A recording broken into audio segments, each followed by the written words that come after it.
Good morning mga boss. Dito tayo sa loob ng fabrication. Dito tayo ngayon. So adjust na. Dito tayo ngayon. Mag-ano tayo ngayon dito mga boss. Apprentice tayo rito sa mga gawain sa fabrication.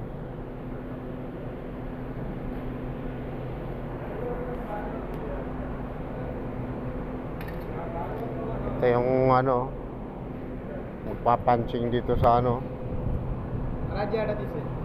Oh, ambil barang dulu.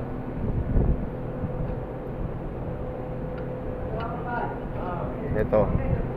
Ginaganyan lang yan mga boss. Pagka magbubutas, ganyan lang. Tapos papunching lang yan, bababa na yan, automatic. Yan. So yan na yung kinalabasan. Mayroon siyang dalawang dyan.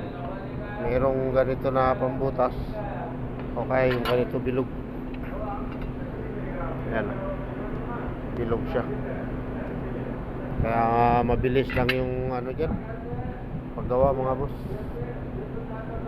So dito tayo ngayon, apprentice tayo ngayon dito.